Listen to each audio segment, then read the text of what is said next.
Hello everyone, my self doctor संस्कृति, physiotherapist. तो आज हम अपनी वीडियो में बात करेंगे फुट ड्रॉप के बारे में।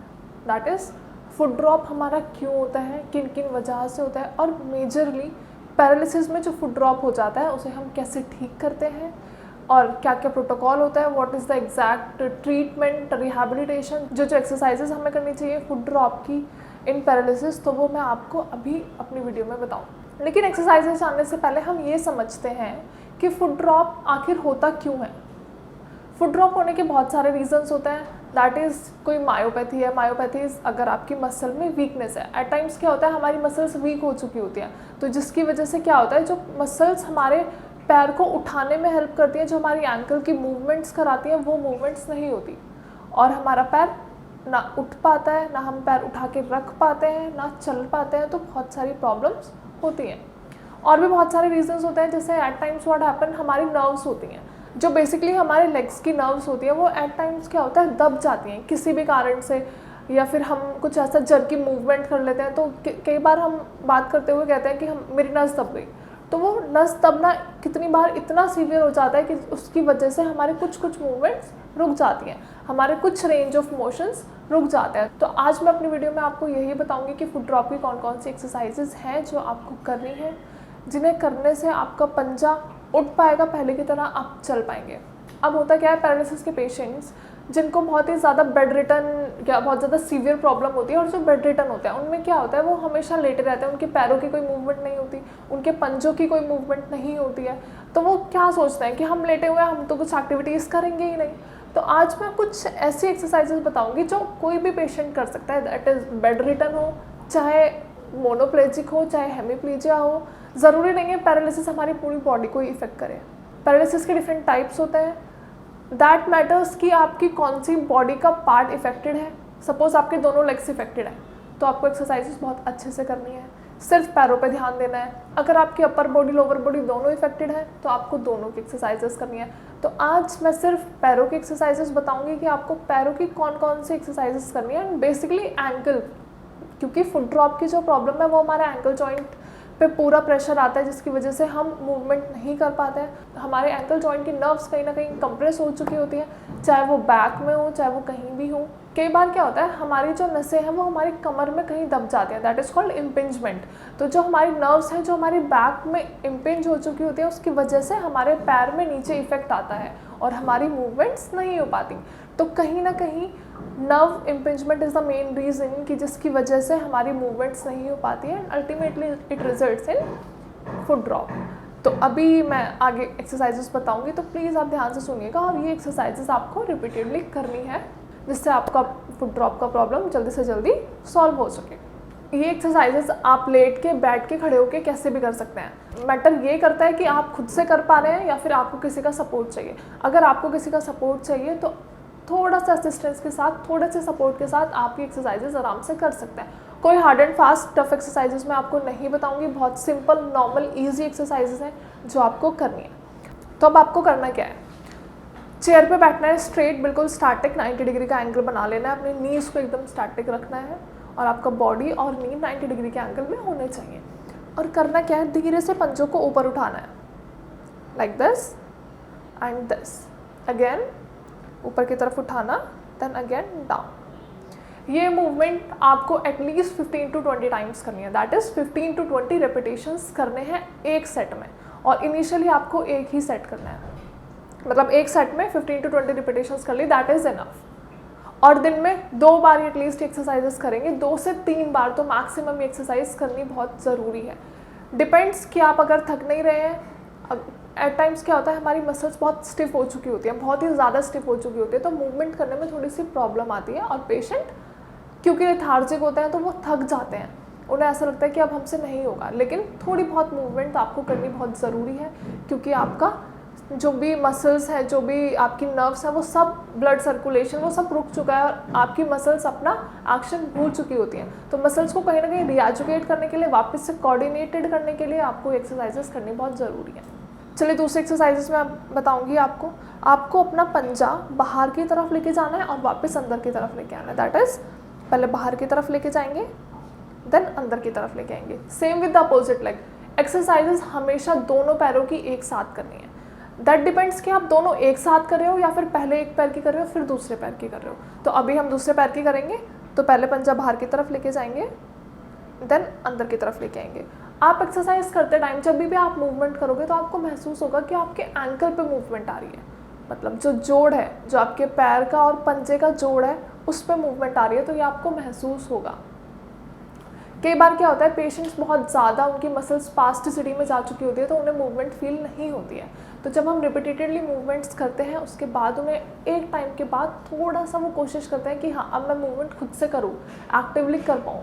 बहुत ज़्यादा पैसिव मूवमेंट करवाने का फ़ायदा कई बार नहीं होता है, क्योंकि जब तक पेशेंट खुद से इनिशिएटिव नहीं लेते, जब तक उन्हें, कितनी बार क्या होता है उन्हें सपोर्ट मिल रहा होता है कि चलो ठीक है हम खुद से एक्सरसाइजेस नहीं कर रहे, हमें कोई एक्सरसाइज करवा देगा, लेकिन जब तक आप एक्सरसाइजेस खुद से नहीं करोगे आप सीखोगे नहीं और आपको समझ में नहीं आएगा कि कौन सी मूवमेंट कैसे हो रही है और आपको कैसे करनी है। अब हमने एक एक पैर से एक्सरसाइज की, अब हम ये एक्सरसाइज दोनों पैर से एक साथ भी कर सकते हैं। देखिए ऐसे, इधर, देन इधर, again right and then left. Easy. I don't think ये बहुत ज़्यादा डिफिकल्ट है या आप इसको नहीं कर पाओगे। बस पंजा उठा के एक बार राइट में रखना है, एक बार अपने दाएं में रखना है, एक बार अपने बाएं में रखना है। इजी, ठीक है। अब हम बात करते हैं दूसरे एक्सरसाइज की। तो दूसरे एक्सरसाइज में क्या करना है, ये थोड़ी सी डिफ़िकल्ट है उन पेशेंट्स के लिए जिनकी मूवमेंट बिल्कुल भी नहीं है या फिर जिनकी मूवमेंट कुछ हद तक है। जिनकी मूवमेंट बिल्कुल भी नहीं है उनको हम पैसिवली मूवमेंट्स कराते हैं, और उनकी जनरली वो बेड रिटर्न होते हैं तो उनकी मूवमेंट्स बेसिकली बेड पे होती है। तो बेड पे आप कैसे मूवमेंट कराओगे, थोड़ा सा पैर ऊपर उठाना, same with the chair. Chair पे अगर हम कर रहे हैं तो हम पैर ऊपर उठाएंगे और अपना पंजा पीछे की तरफ एंड आगे की तरफ मूव करेंगे। इससे क्या होगा, आपके थोड़ा सा स्ट्रेच भी आपको फील होगा। तो वो घबराना नहीं है कि खिंचाव मुझे क्यों महसूस हो रहा है, वो नॉर्मल है, वो स्ट्रेच फील होगा। Down and again up, down and again up, that's it. इसके भी आपको 10 to 15 रिपीटेशंस करने हैं एक सेट में। इजी। आई होप अभी तक जो भी एक्सरसाइजेस बताई हैं सारी समझ में आई होंगी। अब नाउ द नेक्स्ट एक्सरसाइजेस, आपको अपने पैर ऊपर रखना है, एक पैर के ऊपर दूसरा पैर रखना है और दूसरे पैर से अपना पैर उठाने की कोशिश करनी है। ये थोड़ा सा टफ है, एट टाइम ईजी है, बट ये थोड़ा सा टफ भी है उनके लिए जो जिनकी मूवमेंट बिल्कुल भी पॉसिबल नहीं है। जो आराम से, जो रिकवरी फेज में पेशेंट्स हैं वो आराम से कर सकते हैं, लेकिन जिनकी रिकवरी थोड़ी सी डिलेड है तो वो थोड़ा सपोर्ट लेके एक्सरसाइज परफॉर्म कर सकते हैं, या पैसिवली आप ये मूवमेंट करा भी सकते हैं किसी और की हेल्प से। तो आप थोड़ा सा सपोर्ट ले लोगे और आपको अपना पैर ऐसे ऊपर की तरफ उठाना है। Now down, again up, down. Easy. चलिए, talking about next exercise. Next exercise में क्या करना है, कोई भी टाल है या फिर सॉफ्ट कुछ भी आप, बेडशीट या फिर टाल, बेसिकली हमें टाल से बहुत ज़्यादा अच्छा इफेक्ट आता है, वो थोड़ा प्रेस करने में इजी भी होता है। तो आप टाल रखोगे और टाल को आपको अपने पंजे अंदर की तरफ मोड़ के सीधे करना है। देखिए इस तरीके से पंजे मोड़ के सीधे करना है, मतलब टाल को अपनी फिंगर्स में ग्रैप्स करना है, पकड़ने की कोशिश करनी है। जैसे हम कुछ भी पकड़ते हैं ऐसे अपने हैंड से, या तो सेम हमें वो पैर से करना है। हमें ऐसे मूवमेंट, टाल को ऐसे फिंगर्स से पकड़ के अंदर की तरफ स्क्रॉल करना है। Easy. Same with the next leg, scroll करेंगे अंदर की तरफ, then relax, then again relax. आपको ये टाल टाइटली होल्ड करना है, क्योंकि फिंगर्स में उतनी एनर्जी नहीं है, उतना पोटेंशियल नहीं है, मसल्स ऑलरेडी पैरासिस में है, तो मूवमेंट कई बार पॉसिबल नहीं हो पाती। But what you need to do is you need to practise it again and again, again and again, and the moment will come जब आप सारे एक्सरसाइजेस अच्छे से परफॉर्म कर पाओगे। बट उसके लिए ये बहुत ज़रूरी है कि आप एक्सरसाइजेस का रिपीटेशन कितनी बार कर रहे हैं और कितनी डेडिकेटेडली और कितनी करेक्टली आप एक्सरसाइजेस कर रहे हैं। At times what happen, patient exercises कर रहे होते हैं, बैक टू बैक एक्सरसाइजेस हो रही हैं, लेकिन वो एक्सरसाइजेस सही नहीं हो रही हैं।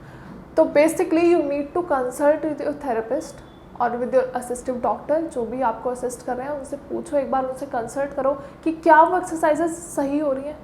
एटलीस्ट एक बार बीच में जाके विजिट करो, या फिर थेरेपिस्ट अगर आपको विजिट कर रहे हैं तो आप पूछो कि ये एक्सरसाइजेस अगर मैं खुद से परफॉर्म कर रहा हूँ या कर रही हूँ तो दैट इज़ ओके और नॉट, मैं एक्सरसाइजेस ढंग से परफॉर्म कर पा रही हूँ या नहीं, तो वो मूवमेंट्स आपको करके दिखानी होती है। चलिए, now the next exercise is, अभी आपने पैर को सीधा उठा के पंजा नीचे किया था एंड देन पंजा ऊपर किया था। अभी आपको क्या करना है, पैर, suppose this is the foot, तो इसको क्या करना है, बाहर की तरफ लेके जाना है एंड देन वापस अंदर की तरफ लेके जाना है। तो अभी हम सेम पैर के साथ करेंगे, बाहर की तरफ, देन इधर बाहर की तरफ, बाहर की तरफ, देन इधर, easy. Same with the next leg, अंदर बाहर, अंदर बाहर। This is inversion and eversion. Now the next, basically it is a stretch. तो ये बहुत ही मतलब स्ट्रेच एट टाइम्स पेशेंट्स को फील नहीं होता स्पास्टिसिटी की वजह से, लेकिन ये आपको करना है। आपको अपना पैर तो दूसरे पैर के ऊपर रखना है, लाइक आप राइट लेग लेफ्ट लेग के ऊपर रख रहे हो, and you need to simply stretch it up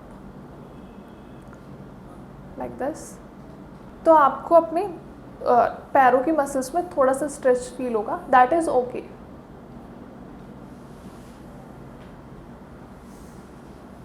अगर आपको स्ट्रेच नहीं फील हो रहा है, इसका मतलब आपकी मसल्स बहुत ज़्यादा वीक है। You need to repeatedly do the exercises, और स्ट्रेचिंग बहुत ज़रूरी होती है।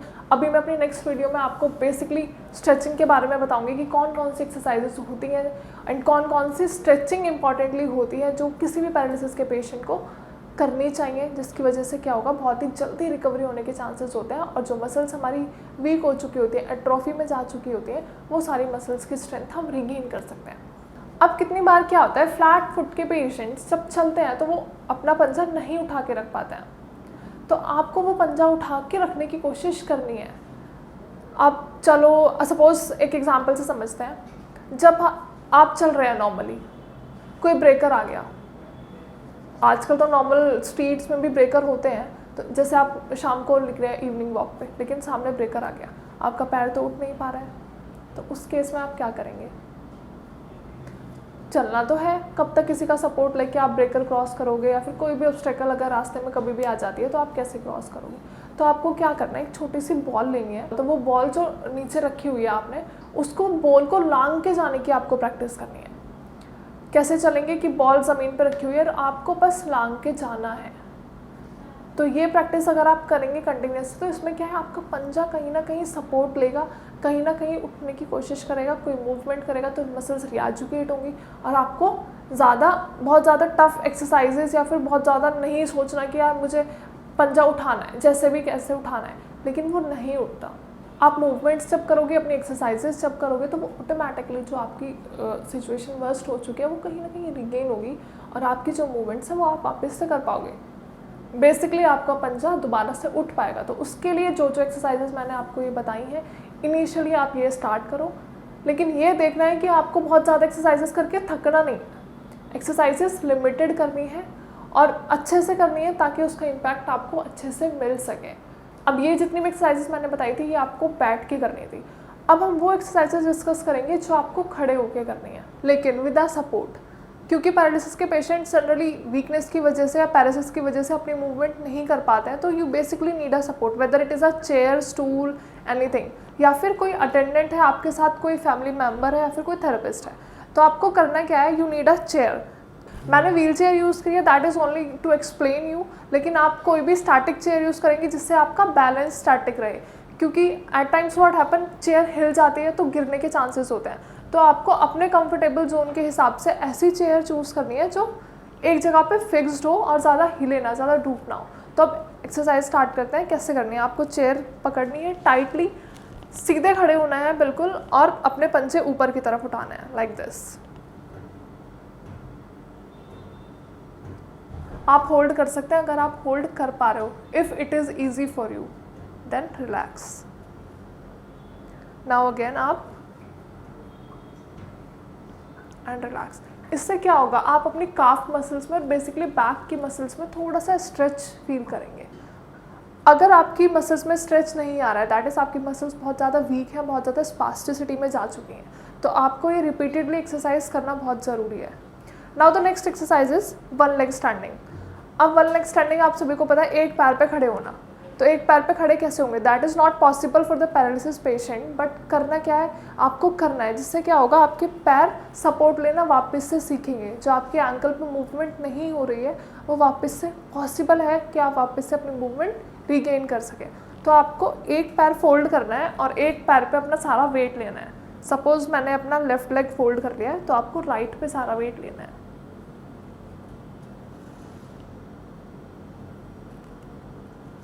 Relax. Now the next leg. अगर पेशेंट्स एक्टिवली एक्सरसाइजेस कर पा रहे हैं, कुछ पैरालिसिस के पेशेंट जो बहुत ज़्यादा हील हो चुके होते हैं और चांसेस होते हैं अच्छी रिकवरी के, तो आप अपने दूसरे पैर से ऊपर भी उठ सकते हैं। थोड़ा सा टफ हमने इस एक्सरसाइज को बना दिया है, बट जो कर पा रहे हैं वो कर सकते हैं अच्छे से, कोई इशू नहीं है। Relax. Now with opposite leg and you need to raise it up. ये ज़रूरी नहीं है कि सभी को एक्सरसाइज करनी है। अगर आप कर पाते हैं तो ये एक्सरसाइजेस बहुत अच्छी हैं और आप अच्छे से कर सकते हो। रिलैक्स। आई होप जो भी एक्सरसाइजेस मैंने आपको वीडियो में बताई हैं आप सभी को समझ आई हो। अगर वीडियो के रिगार्डिंग या फिर किसी भी एक्सरसाइजेस के रिगार्डिंग कोई भी क्वेरी है या फिर कोई भी क्वेश्चन है जो आपको पूछना है with the regarding any of the other exercises, तो you can directly call me on the number given below और you can just mention in the comment section below. Thank you so much. Have a nice day.